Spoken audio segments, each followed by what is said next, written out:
আসসালামু আলাইকুম বন্ধু বান্ধবীগণ, আশা করতেছি আপনারা সবাই ভালো আছেন। এই যে রাঁধুনি কিন্তু চলে আইছি নতুন রেসিপি নিয়ে। দেখেন তো আপনাদের জন্য কি নিয়ে চলে আইছি, একদম পুরো টাসকি খেয়ে যাওয়ার মতো রেসিপি। আর এই রেসিপি কিন্তু অবশ্যই পাকা আমের সিজন চলে যাওয়ার আগে বানায় রাখতে হবে। আশা করতেছি আজকে রেসিপিটা আপনাদের কাছে অনেক বেশি ভালো লাগবে। আর ভালো লাগলে কি করতে হইবে, না টাইনে পুরো ভিডিওটা দেখতে হইবে আর আমার সাথেই থাকতে হইবে।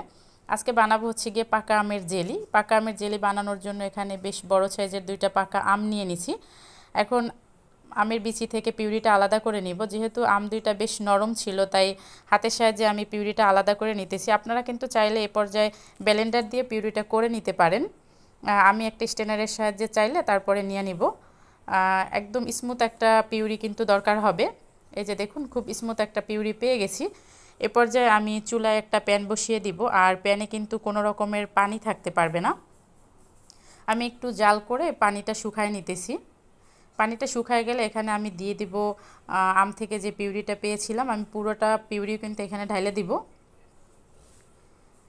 দিয়ে এখন একটু নেড়েচেড়ে নিব, সামান্য, বেশি না, খুব বেশি সময় নেড়েচেড়ে নিব না। একটু সময় নেড়েচেড়ে নিয়ে এতে দিয়ে দিব হচ্ছে গিয়া চিনি। আম যেহেতু খুব বেশি মিষ্টি, তাই খুব বেশি একটা চিনি দেওয়ার দরকার হয়নি। আমি এখানে 1 কাপের মতো চিনি দিয়েছি। আর দিয়ে দিয়েছি হচ্ছে গিয়া 2 চা চামচের মতো লেবুর রস। লেবুর রসটা কিন্তু হোয়াইট ভিনেগারের কাজ করবে। এখানে আর কিছুই দিতে হবে না, জাস্ট এইটুকু উপকরণ দিয়েই কিন্তু আমি জেলিটা তৈরি করে নিব।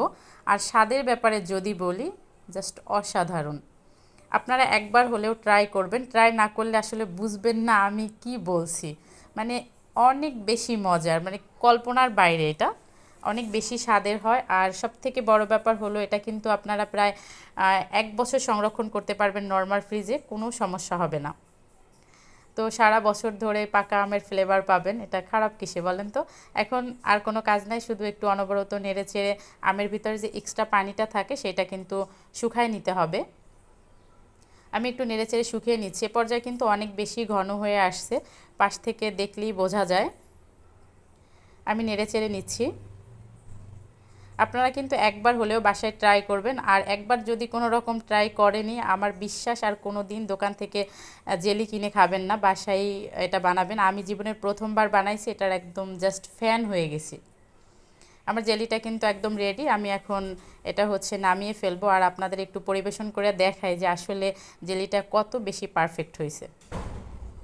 মানে অনেক সুন্দর, মানে কালারটা দেখলেই তো মন ভরে যায়, এমন একটা অবস্থা।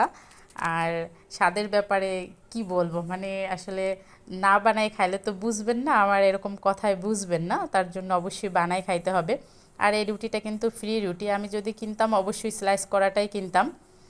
তো এখন যেহেতু এটা স্লাইস করা না, সসের মতো লাগায় লাগায় খাইতে হবে, এছাড়া আসলে আর কোনো গতি নেই। তো আজকের ভিডিওটা আর বেশি বড় করব না, ভিডিওটা এ পর্যন্তই। সবাই ভালো থাকবেন, সুস্থ থাকবেন, দেখা হবে অন্য কোনো ভিডিওতে। আল্লাহ হাফেজ।